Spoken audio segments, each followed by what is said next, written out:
Hello बच्चों, hello, good morning. Myself engineer Krishna Bhargava, chemistry mentor. आज हम एक बहुत ही खूबसूरत चैप्टर पढ़ने जा रहे हैं जिसका नाम है केमिकल काइनेटिक्स। क्या नाम है भाई? Chemical kinetics. केमिकल काइनेटिक्स आपको क्या बताता है, ये जानकारी होना बहुत जरूरी है। केमिकल काइनेटिक्स बताता है रेट, या आप कह सकते हो स्पीड, या आप कह सकते हो वेलोसिटी ऑफ केमिकल रिएक्शन। इसके बारे में बताता है ये रेट या स्पीड या वेलोसिटी ऑफ केमिकल रिएक्शन के बारे में बताता है। ठीक है, क्योंकि इसके पिछले चैप्टर में आपने पढ़ा था केमिकल इक्विलिब्रियम में, वो आपको क्या बताता था कि rate of forward reaction rate of backward reaction के बराबर होगा जब वो इक्विलिब्रियम में होगा। ठीक है, ये बात समझ में आ गई यहाँ तक। लेकिन उसने ये नहीं बताया कि कितनी स्पीड है, कितना वेलोसिटी है, कितना रेट है। ठीक है, तो इसके लिए हमें इस चैप्टर की जरूरत पड़ी और बहुत ही इंपॉर्टेंट चैप्टर, ये बहुत ही ज्यादा इंपॉर्टेंट चैप्टर है जिसको मैं कहूंगा। तो सबसे पहले हम इसमें ध्यान देंगे कि रेट होता क्या है, रेट ऑफ रिएक्शन होता क्या है। तो चलिए रेट ऑफ रिएक्शन लिखते हैं हम। Rate of reaction, rate of reaction. तो रेट ऑफ रिएक्शन का पहले स्टेटमेंट लिख लेते हैं। तो the rate of reaction is defined as, rate of reaction defined as the change of concentration of reactant or product per unit time, per unit time. यानी concentration की जो change होगा नहीं, वो चेंज इन कंसंट्रेशन क्या कहलाएगा? पर unit time पर उसका रेट ऑफ रिएक्शन कहलाएगा। तो अगर मैं एक वर्ड में लिखना चाहूँ रेट ऑफ रिएक्शन, तो आप फार्मूला लिख सकते हो चेंज इन कंसंट्रेशन रिएक्टेंट या प्रोडक्ट का, और चेंज इन टाइम। ठीक है, तो एक ही वर्ड में आप लिख सकते हो। ये फार्मूला आपको देखना पड़ेगा कि रेट ऑफ रिएक्शन क्या होगा, change in concentration over change in time. बात समझ में आ गई इसकी। अब यहां से बात ये आती है कि भाई इसकी यूनिट देख लेते हैं। तो यूनिट आप देख लो, कंसंट्रेशन चेंज हो रहा है तो यूनिट क्या हो जाएगी कंसंट्रेशन की? मोल पर लीटर होती है। और टाइम की क्या होती है? टाइम लिख लो या सेकंड लिख लो। तो सीधा सीधा आप क्या लिख सकते हो? मोल पर लीटर टाइम इनवर्स। क्या लिख सकते हो? मोल पर लीटर टाइम इनवर्स। तो ये इसकी क्या हो गई? यूनिट हो गई। किस टर्म में हो गई? ये आपकी कंसंट्रेशन टर्म में हो गई। किस टर्म में हो गई भाई? कंसंट्रेशन टर्म में। यदि प्रेशर के टर्म में पूछ ले, किसके टर्म में? प्रेशर के टर्म में पूछ ले आपको, तब बताओ क्या करोगे? अगर प्रेशर के टर्म में पूछ ले तो बहुत सीधी सी बात है, प्रेशर के टर्म में आप क्या लिखोगे? एटीएम और टाइम का इनवर्स। क्या लिखोगे? एटीएम और टाइम का इनवर्स लिख दोगे। तो प्रेशर के टर्म में टाइम, एटीएम और टाइम का इनवर्स आपको लिखना है, और कंसंट्रेशन के टर्म में मोल पर लीटर टाइम का इनवर्स लिखना है। उसमें कई हो सकते हैं आपके, सेकंड में यूजुअली टाइम दिया होता है। समझ गए बात को? है, तो ये यूनिट की बात हो गई। अब हम रेट ऑफ रिएक्शन दो टाइप से लिखते हैं। रेट ऑफ रिएक्शन दो टाइप से लिखते हैं। कौन कौन से टाइप होते हैं बताइए भाई? सबसे पहला टाइप ये होता है, पहला टाइप होता है कि हम उसको लिखेंगे एवरेज रेट ऑफ रिएक्शन। क्या लिखेंगे? Average rate of reaction. Average rate of reaction जो होता है उसको आप अच्छी तरह से समझो कि ये लार्ज टाइम इंटरवल के लिए होता है। किसके लिए होता है? लार्ज टाइम इंटरवल के लिए होता है। इसको हम डेल्टा से डिनोट करते हैं। किससे डिनोट करते हैं? डेल्टा से। और दूसरा क्या होता है भाई? इंस्टेंटेनियस होता है। कौन सा होता है? इंस्टेंटेनियस रेट ऑफ रिएक्शन होता है।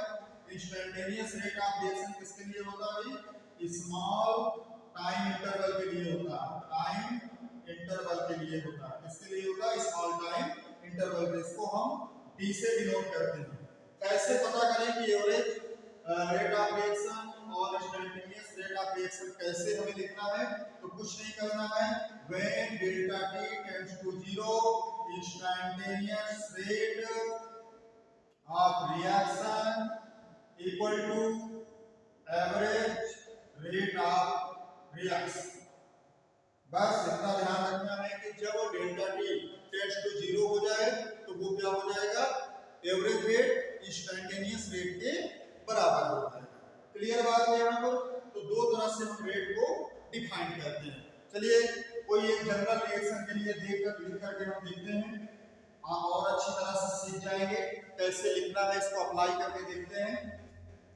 तो कोई जनरल रिएक्शन आप ले लीजिए, सपोज दैट कंसीडर करिए कि alpha A in general reaction, कोई भी जनरल रिएक्शन ले लीजिए आप, कोई भी जनरल केमिकल रिएक्शन ले लीजिए कोई भी, तो अल्फा ए बीटा बी ये क्या बना रहा है आपका गामा सी और डेल्टा टी। कोई भी केमिकल रिएक्शन है इसके लिए आपको रेट लिखना है, तो रेट ऑफ रिएक्शन कैसे लिखोगे, रेट ऑफ रिएक्शन लिखने का बहुत ही अच्छा तरीका है।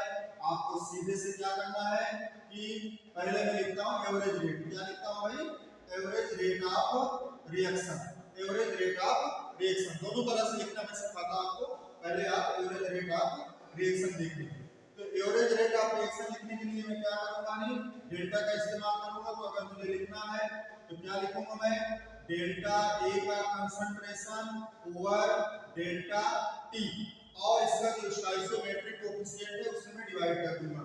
तो स्टोइकोमेट्रिक क्या है, अल्फा है, डिवाइड कर दूंगा इक्वल टू। इसी तरह मुझे बी के लिए लिखना है तो क्या लिखना है, delta concentration of B over delta T और इसका कोएफिशिएंट क्या है, बीटा है, तो बीटा से मैं इसको डिवाइड कर दूंगा। इसी तरह मुझे क्या करना है भाई, सी के लिए लिखना है तो डेल्टा सी का कंसंट्रेशन और डेल्टा टी और इसका कोएफिशिएंट क्या है, गामा है, तो मैं गामा से डिवाइड कर दूंगा इक्वल टू। फिर मुझे लिखना है डी का, तो डेल्टा डी का कंसंट्रेशन ओवर डेल्टा टी और इसका कोएफिशिएंट कितना है, डेल्टा, तो डेल्टा से मैं क्या कर दूंगा, डिवाइड कर दूंगा। बहुत ही सिंपल होता है लिखने के लिए। आपको याद रखना है कि रेट ऑफ रिएक्शन लिखते समय क्या करूंगा मैं, कोएफिशिएंट से डिवाइड करता चला जाऊंगा इंडिविजुअल से, ठीक है। अब यही पर बात आती है कि सर आपने रेट ऑफ रिएक्शन लिखना तो सिखा दिया, रेट ऑफ डिसअपीयरेंस और रेट ऑफ अपीयरेंस हम कैसे लिखेंगे। तो अगर इसको आपने एवरेज में लिखा है, अगर आप इसको इंस्टेंटेनियस में लिखना चाहें तो कोई दिक्कत नहीं है, बहुत ही सिंपल है इंस्टेंटेनियस में लिखना। आपको क्या करना है, डेल्टा की जगह आपको क्या लगा देना है, बोलिए, आपको डी लगा देना है। तो क्या लिखेंगे आप, डी कंसंट्रेशन ऑफ ए और ये आपका dt हो जाएगा, वही डिवाइड करना है आपको कोएफिशिएंट से। ये आपका हो जाएगा डी कंसंट्रेशन ऑफ बी और बीटा dt है आपका, d से कर देना है आपको और इसके लिए क्या हो जाएगा, कंसंट्रेशन dc dt और डिवाइड कर देना है गामा से। और फिर आपका क्या है, d कंसंट्रेशन ऑफ b और dt और डिवाइड कर देना है डेल्टा से। सिंपल सी बात है, दोनों सेम है, बस उसमें थोड़ा सा डेल्टा और डी का डिफरेंस है। जब भी आप रेट ऑफ रिएक्शन लिखते हैं आपको स्टोइकोमेट्रिक कोएफिशिएंट से डिवाइड करना पड़ेगा, ठीक है। अब इसी में बात आती है कि सर आप इंडिविजुअल के लिए बताइए, अगर क्वेश्चन पूछ दिया तो कैसे लिखेंगे, rate of disappearance, rate of disappearance of ए।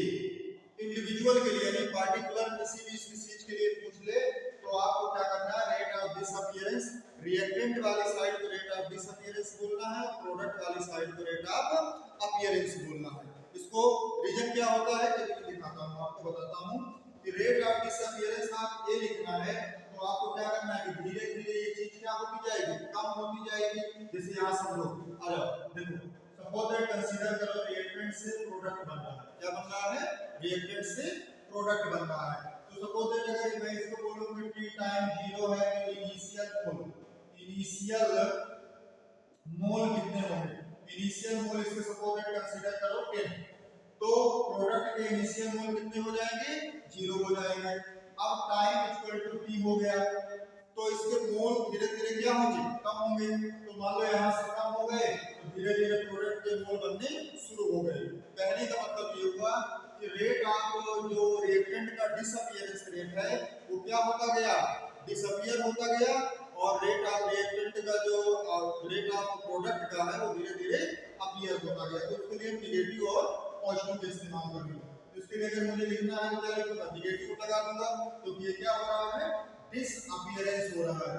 अगर डिसअपियरेंस हो रहा है तो मैं क्या लिखूंगा, D A over D T. अब यहाँ ध्यान रखना, मैं कोफिशिएंट का यूज नहीं करूंगा, कोफिशिएंट का यूज नहीं करेंगे हम यहाँ पर।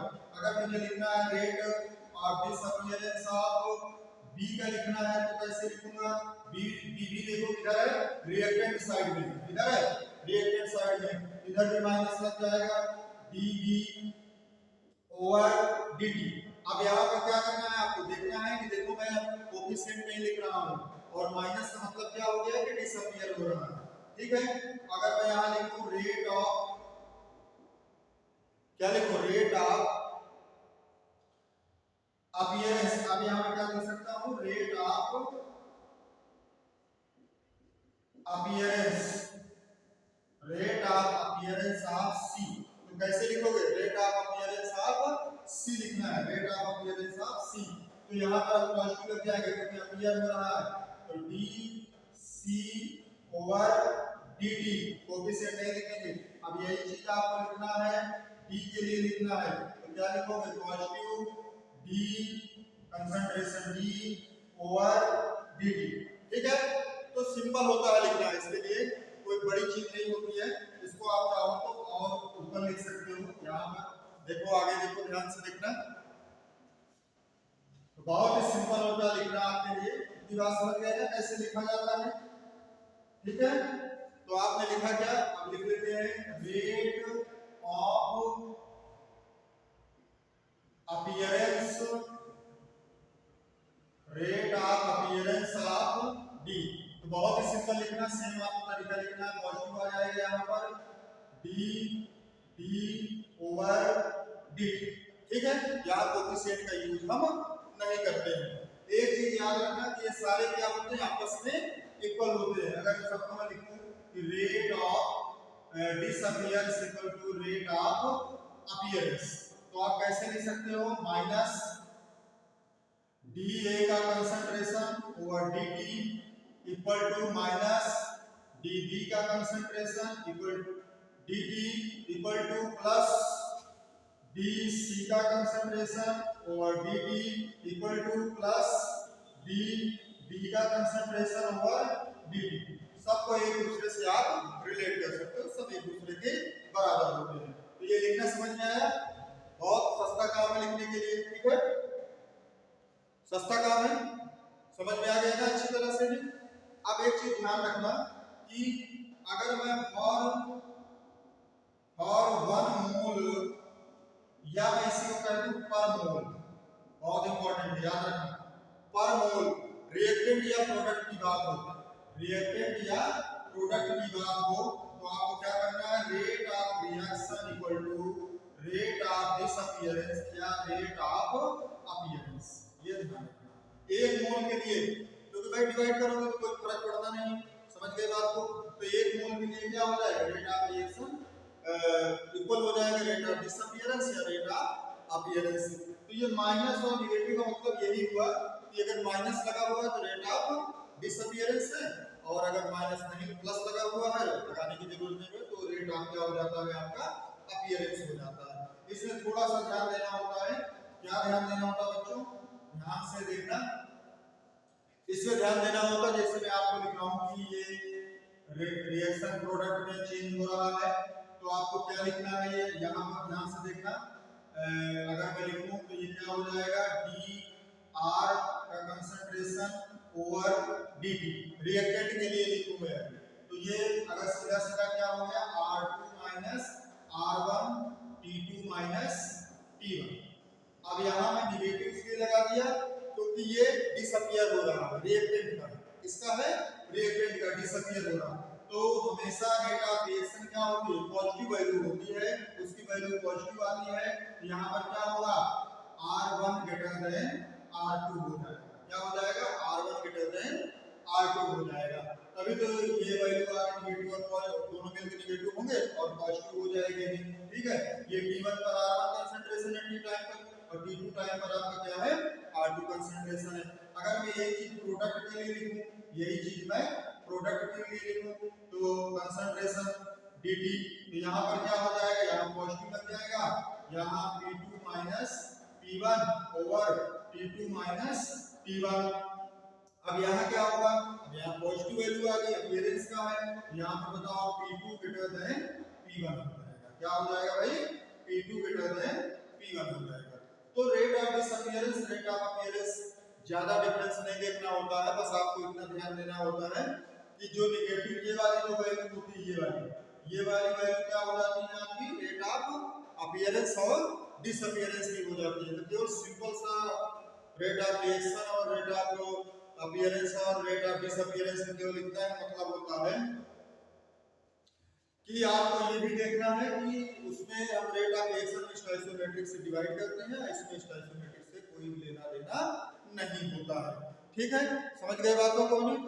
अब इसको हम थोड़ा सा ग्राफ में देख लेते हैं, इसमें देख लेते हैं भाई ग्राफ में, फिर एक दो न्यूमेरिकल लगा करके चेक कर लेंगे कि क्या होगा। ठीक है, ये लिख लो, rate of reaction will be always positive. क्या होगी भाई, पॉजिटिव। ठीक है, ये ध्यान रखना, ऑलवेज क्या होगी, पॉजिटिव होगी। ठीक है, तो ये चीज ध्यान रखना है। ठीक है, समझ में आ गया बच्चों, ये चीज आपको ध्यान रखना है कि रेट ऑफ रिएक्शन की वैल्यू क्या होगी, हमेशा पॉजिटिव होगी। ठीक है, अब मैं ग्राफ से देख लेता हूं, ग्राफ से कैसे आपको पता चलेगा।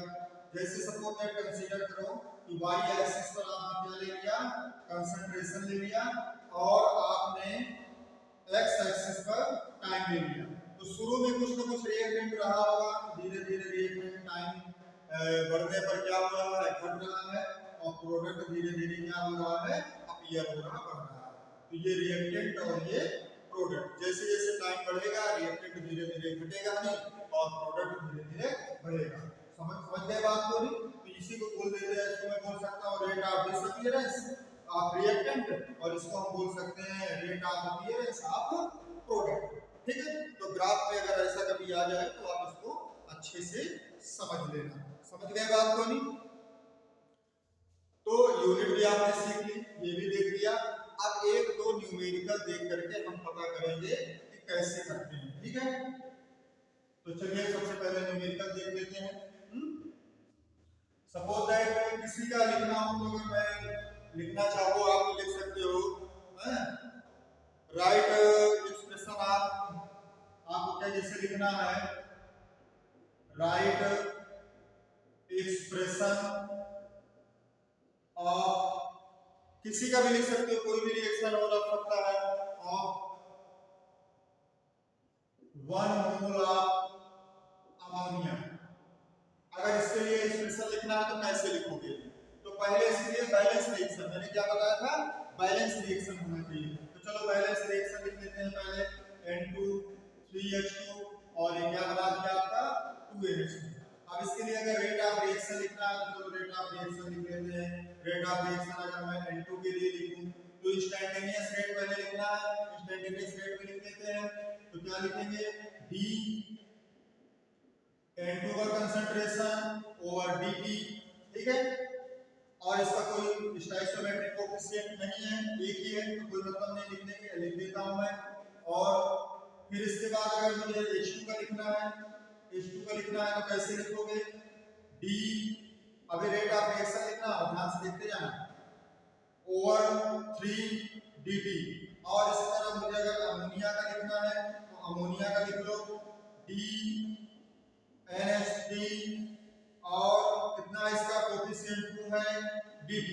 ये सारी चीजें मैंने रेट ऑफ रिएक्शन के बारे में लिखी है। किसके बारे में लिखी है, रेट ऑफ रिएक्शन के बारे में लिखी है। ध्यान से देखो, रेट ऑफ रिएक्शन, अगर आपका रेट ऑफ डिसअपीयरेंस और रेट ऑफ अपीयरेंस लिखना है तो कैसे लिखोगे? अब यहाँ चलो मैं इसको हटा देता हूँ, ध्यान से देखना। अगर आपको लिखना है रेट ऑफ डिसअपीयरेंस, इन दोनों के लिए क्या हो जाएगा, रेट ऑफ डिसअपीयरेंस हो जाएगा। तो रेट ऑफ डिसअपीयरेंस के लिए क्या करेंगे, हम यहाँ से स्टोइकियोमेट्रिक क्या करेंगे, हटा देंगे। स्टोइकियोमेट्रिक हटा के यहाँ क्या लगा देंगे, निगेटिव लगा देंगे। क्या लगा देंगे, माइनस साइन लगा देंगे। और ये क्या है भाई, रेट ऑफ अपीयरेंस है, तो यहाँ पर हम क्या लगा देंगे, पॉजिटिव लगा देंगे। तो क्या कुछ डिफरेंस समझ में आया? हाँ, एक ये डिफरेंस समझ में आया। क्या समझ में आया कि स्टोइकियोमेट्रिक हटा करके और जितना पूरा पार्ट है वो रेट ऑफ अपीयरेंस या रेट ऑफ डिसअपीयरेंस हो जाता है। इसको अगर इक्वल करके लिखना चाहो तो आप सीधा लिख सकते हो D इनटू का कंसंट्रेशन रेट ऑफ डिसअपीयरेंस का dt equal to minus dH2 का concentration over dt equal to plus dNH3 का कंसंट्रेशन ओवर dt। ठीक है, ऐसे करके आप लिख सकते हो। जिसकी सूचना दी हो उसको हम देख करके कर लेते हैं। क्लियर बात है यहाँ पर? अब एक सवाल से हम देखते हैं, अच्छे से समझ में आएगा, क्योंकि न्यूमेरिकल लगाना बहुत जरूरी है। अगर न्यूमेरिकल नहीं लगा पाए तो थ्योरी पढ़ने का कोई भी मतलब नहीं होगा। ठीक है, जैसे क्वेश्चन में मैं आपको लिख के देता हूँ, बहुत सिंपल क्वेश्चन होता है, जिसके विषय में जानकारी हो उसी विषय में हम काम करते हैं। तो क्वेश्चन ये है, rate of disappearance of sulfur dioxide is 2 into 10 to the power minus 3 mole per liter second inverse. Then find the rate of appearance of sulfur trioxide. sulfur trioxide तो बहुत ही सिंपल है। पहले से हम बैलेंस केमिकल रिएक्शन लिख लेते हैं, SO2 O2 और ये क्या हो गया, SO3। बैलेंस कर लो भाई, बैलेंस हो गया केमिकल रिएक्शन। इसके लिए सबसे पहले हम क्या लिखेंगे, रेट ऑफ रिएक्शन लिखेंगे। तो चलो rate of reaction, appearance disappearance जो भी लिख लो, रेट ऑफ रिएक्शन है। रेट ऑफ रिएक्शन अगर लिखूंगा तो ये SO2 का क्या हो जाएगा, DSO2 और ये क्या आ गया, कोफिशिएंट आ गया इसका और dt आ गया। क्या आ गया, कोफिशिएंट आ गया, dt आ गया। निगेटिव लगा दो, रेट ऑफ डिसअपीयरेंस के लिए कोई फर्क नहीं पड़ता, क्योंकि इतना वाला पार्ट ये देखो, ये ध्यान से देखना। अगर मैं कोफिशिएंट हटा दूं तो यही हो जाएगा आपका रेट ऑफ डिसअपीयरेंस हो जाएगा। और यहाँ पर क्या लिखना है, पॉजिटिव d सल्फर ट्राइऑक्साइड का कंसंट्रेशन ओवर 2 dt। ये पूरा पार्ट क्या हो गया, रेट ऑफ अपीयरेंस हो गया। क्या हो गया, रेट ऑफ अपीयरेंस हो गया। तो चलो इनकी वैल्यू हम रख देते हैं। इसकी वैल्यू कितनी गिवन है, 2 इनटू ये 2 से 2 तो उड़ गए, 2 से 2 उड़ गए, सेम था, कोई दिक्कत नहीं है। 10 to the power -3 equal to DSO3। तो ये क्या हो गया, मोल पर लीटर सेकंड इनवर्स। ये आपका फाइनल आंसर आ गया। तो जब स्टोइकियोमेट्रिक कोफिशिएंट सेम हो, ध्यान समझ लेना, अगर स्टोइकियोमेट्रिक कोफिशिएंट सेम है तो जो उसका रेट ऑफ रिएक्शन होगा, रेट ऑफ अपीयरेंस होगा, वही रेट ऑफ डिसअपीयरेंस होगा। जैसे चाहे उल्टा समझो चाहे सीधा समझो, आप रेट ऑफ डिसअपीयरेंस जो होगा वही रेट ऑफ अपीयरेंस हो जाएगा। क्लियर बात है, अच्छी तरह से समझ गए। तो पहले आप रेट ऑफ रिएक्शन लिख के और फटाफट इसको सॉल्व कर लेते हैं। और इसको ध्यान देते हैं कि ये पूरा पार्ट क्या होता है, रेट ऑफ डिसअपीयरेंस, और ये रेट ऑफ अपीयरेंस होता है। ठीक है, तो एक सवाल ऐसा आता है, एक सवाल और मैं आपको करके दिखाता हूं, जिसमें थोड़ा सा पूछ लेता है यूनिट चेंज करके, और कोई दिक्कत नहीं है, यूनिट चेंज करके पूछ लेता है। दो तरीके के सवाल आते हैं, एक तो मैंने कंसंट्रेशन वाला बता दिया, अब दूसरा आपको बताता हूं मास वाला, वेट वाला बताता हूं। ठीक है, तो मास वाले में क्या होगा, देखो एक rate of disappearance of sulphur dioxide 3.2 into 10 to the power -3 kilogram पर सेकंड है। तो इन किलोग्राम पर सेकंड में सल्फर डाइऑक्साइड की आपको रेट ऑफ अपीयरेंस निकालनी है। तो बहुत सिंपल है, वही कहानी है आपकी, सेम कहानी है। आप इसके लिए भी लिखोगे तो सबसे पहले इस सवाल को सॉल्व करने के लिए मैं ट्रिक बताता हूं बहुत अच्छी सी।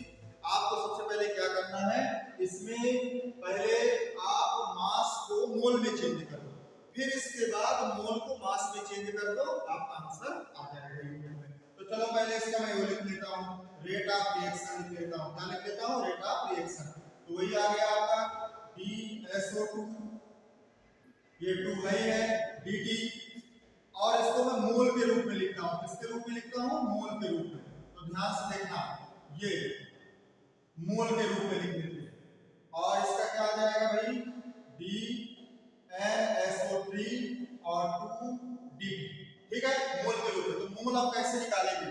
मोल निकालने का सबसे अच्छा, तो पहले SO2 का मोल निकाल लो, number of moles of SO2। तो क्या हो जाएगा? वेट कितना दिया है इसका? 3.2 × 10⁻³ और SO2 का मोलिकुलर मास कितना होता है? निकालो जल्दी। सल्फर 32 64 हो जाएगा। कितना हो जाएगा? अगर इसे ओवरऑल सॉल्व करोगे तो 5 × 10⁻⁵ किलो मोल पर सेकंड में ये आ जाएगा। क्या आ जाएगा? मोल पर सेकंड में। ये वैल्यू उठा के यहाँ पर आप पुट करो। तो जैसे ही वैल्यू पुट करोगे, ध्यान से देखो, ये वैल्यू पुट करोगे तो कितना आ जाएगा? 5 × 10⁻⁵ इक्वल टू कितना आ गया? ये तो 2 से 2 उड़ ही गए थे, सेम थे। ये कितना आ गया? SO3। ठीक है, अभी तो मोल्स आए हैं। अब इसको फिर से मुझे ग्राम में, किलोग्राम में चेंज करना है। तो अब क्या करना पड़ेगा? मोलिकुलर मास से मल्टीप्लाई कर दो। किसके? सल्फर ट्राइऑक्साइड के। तो rate of appearance of sulphur trioxide कितना आ जाएगा भाई? 5 × 10⁻⁵। और सल्फर ट्राइऑक्साइड का मोलिकुलर मास कितना होता है? 80। तो ये ओवरऑल कितना आ जाएगा आपका? सोचो भाई, कितना आ जाएगा? सॉल्व करोगे इसको तो ये आ जाएगा लगभग 4 × 10⁻³ किलोग्राम पर सेकंड। आ गया ना उसी यूनिट में? तो दोबारा कैसे चेंज करना है ये भी आपको समझ में आ गया होगा। और तो सबसे पहले आपको मोल्स में चेंज कर लेना, फिर मोल्स को मोलिकुलर मास में चेंज कर लेना है। तो मैं समझता हूँ कि रेट ऑफ रिएक्शन निकालने में कोई भी प्रॉब्लम नहीं होगी। ठीक है, समझ में आया अच्छे से? Thank you.